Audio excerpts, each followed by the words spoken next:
this is where we belong. And obviously, because when we go back to our back home as well, we don't really fit in their environment as much as we fit in here, because this is that is true. Yeah, they do.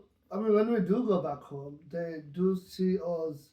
Like, I'll be honest, they'll say, well, look, they're from London. I mean, that's what they refer to, London City, which is weird. They'll say they're from London, and I'm like, no, we're in Manchester, but they refer London as a country, which is the capital city. Exactly, but I can count. I've been to London about maybe, for sightseeing. Obviously, I've got family there, Southall, but I've been going to London about 4, 5 times in my lifetime. Yeah, so it's so in Bangladesh, like when we do go holiday, they'll just say, oh, look, they're from London. Yeah. It's something they say. Yeah. And we get it. We don't want to argue. We understand what they say. Yeah. And so, like you said, we actually don't fit in, as in, because I think it's, but to me, I think, we do have, in one way, we have what's best of both worlds. Yes, absolutely. Kind of, I agree. Therefore, I would say we are more culturally rich. You got the subcontinent culture, then you have the British culture. I mean, I really do. I have to say, I do love fish and chips, but I'm not gonna have it every day. But when you want that fish and chips, you want it, right? Yeah. I mean, we grew up on that, and like I said, second generation, first generation with my parents.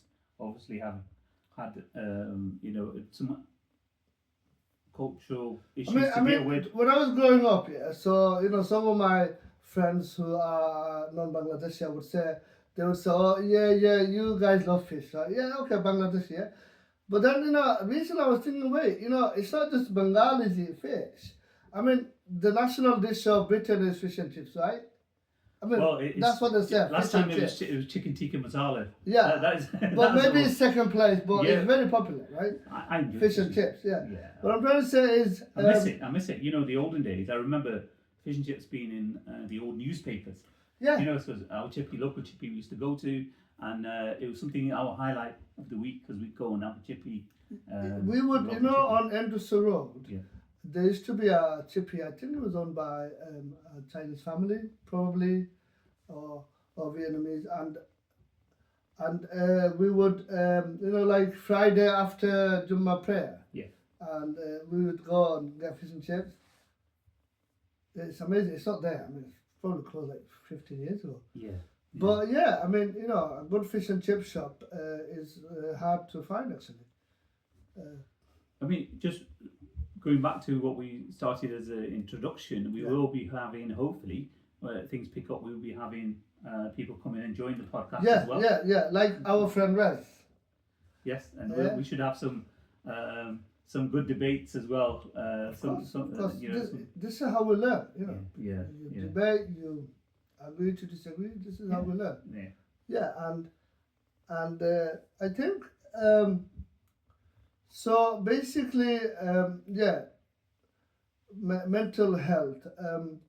At the moment, what are you doing in mental health? At the moment, I'm a CPN, which is community psychiatric nurse. That's my role for older people. But I've been in mental health, like I mentioned, about 23 years, and working for the NHS throughout, really. And I've seen some changes over time. It's just something, the things that I picked up that maybe you can share with other people that people might find value about day-to-day depression, anxiety. Yes. But there's such a huge area you're looking at globally, and everybody experiences some type of mental illness, and the figures are like 1 in 4. So for our listeners and viewers, let's talk about a little bit deeper about depression. If you can tell our listeners and viewers what is depression, because of course, a lot of people out there, they have heard about the term, but they're not really sure what it is. The most common that we come across is depression and anxiety. These are the most common Then we say we're aware. However, there's like And more. if there are any symptoms to it, or And how would you identify if someone is going through depression? How would you refer a particular person to a yeah, psychiatrist maybe? the process is not very like a flat process for everybody. The idea is that we need to work together to try and support each other.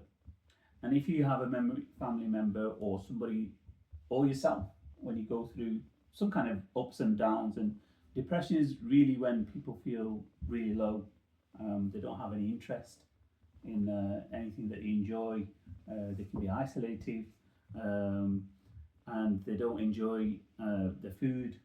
Occasionally they lose appetite, they may increase or lose appetite, and it's a feeling of feeling as if the clouds are all over you and you've just got a lot of weight on your back and it's really low. Yeah, sad. So but my question is, say ordinary person, or if we can say a normal person, and then is there something happens maybe in their lives that they would go into depression eventually, gradually, or is it instantly? It can do. Some trauma maybe. I didn't know you were going to put me on the spot. Yeah. So I didn't rehearse that. So in terms of mental illness generally, it's more defined if you get diagnosed with depression, and that there's a process, the DSM process. You have to go to your GP, and the GP will say you're clinically depressed, which is different than just depression. So highs and lows of depression, everyone experiences that, anxiety, depression. Yes. So we all experience in that on a daily basis, if yes. not weekly, monthly. Up and down, moods. So those are mood changes. When it becomes more than a couple of weeks and it's happening more than usual, and you're kind of feeling that things are not the way they are when you're normally functioning, because you'll have function, you'll do stuff. And when you're having them feelings, what you've got to think about is like, what can I do to make some changes? Because the first thing is kind of recognizing the signs, and those signs, like I mentioned, isolating himself, feeling low, not enjoying, not sleeping well, or sleeping too much or too less, because it can be a variety of symptoms that a depressed person has. So it's not very black and white, it's not clear. No. So all of us are individuals, and we experience different symptoms. And it's just knowing how to keep that balance. That's why I said it's like mental health and well-being. So the well-being comes into we can take certain steps to keep that balance. And when these happen, and you realise what your triggers are, perhaps what things are happening around you, because you're probably one of the last person on just a not clinical depression, but just feeling depressed to actually know, because you'll just function. What would your advice be for someone maybe going through depression? So first thing you'd want to do is, if it is that severe type and it's been going on for more than 2 weeks, say, and you experience that and you just feel that low mood and that dread and not really engaging in your life, then you should first of all speak to someone about it. I know mental illness is still a taboo subject, particularly between perhaps men. your GP? Well, moving on to that, speak to anybody at all. Family member. Who you trust. Family member. Exactly, yeah. Because that would be the first step. So you go to implement. When it's a taboo, it's like, people like afraid of saying that I do have maybe an issue, a problem here, in my head. Yeah. Is that what you're saying? Taboo? Yeah, it can be that, but plus men generally, the sister, the females, they tend to talk a lot, and men tend to isolate themselves, and because they have traditional role models, so they want to be the providers, the bravado, the macho. so they don't want to show any signs of weakness. So that's true. feeling low and everything else, let's get over it, pull yourself together, and all this stuff, which is the wrong way to look at it, which is the wrong way to do. Well, because And so particularly men deal with it, but it can be anybody. It can be children. Yeah. It can be older. It's just finding the Talk normal to people someone. and talk to someone. That's the first step. Okay. Talk to someone. That makes So sense. as a child, talk to an elder, talk to anyone that you Yes. don't shut yourself. Don't keep around. it inside. Don't keep it inside. Yeah. And then when you establish that this is going on and it's something that I've not been able to get out or sort out, then you go to get in touch with the GP and say, like, this has been going on for more than 2 weeks. I'm having these feelings and I just don't know what's going on. So your GP will be able to advise you. But there's other people as well. There's resources on the net, and there's things that you can learn as well to try and keep yourself well, so you're not really having to go that low where it's more difficult to come back to your normal baseline self. Yeah. So it is difficult, but then we will talk obviously more in future in terms of what things you can do to keep that balance. Yeah. Yeah. So a lot of people do experience it, but they don't acknowledge it from the beginning. A lot of people don't acknowledge that they are going through a depressive period or it's anxiety, and that's a lot to do with not enough resources out there, not enough knowledge, and also, like I said, for some cultures, and it's a bit of a taboo subject. I don't want to admit to I'm having a weakness, or people don't want to talk, like typical, particularly men's mental health. Men don't want to talk about these things. We don't talk as well. You're right. So I have come across some videos that. So like for example, if I have maybe a rash, I would ring the GP and just go and say, look, I have a rash, give me something for it, yeah? Absolutely. Or if I have a cold or a fever, again, I'll go to a doctor. But if it's, mentally, it's inside, we do tend to be a little repressive, we are kind of afraid what maybe someone else might think about it. Exactly. And I think that needs to, what I'm trying to say is I think we should see mental illness same as if I have a rash, if I have a fever, call the doctor. If I have a mental illness, I should call the doctor, get a referral. Yeah, definitely. Go to see a specialist.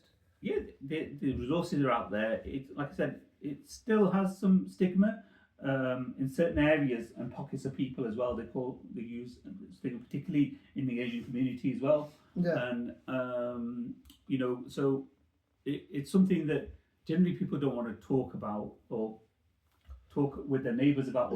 But I think the science has come a long way in regard to mental illness, right? And I'm just throwing terms here, neuroscience and all that, and they do understand more of it than 20, 30, 40 years ago. Well, things are a lot better compared to how they were. It's better to get a referral sooner than later. What do you think?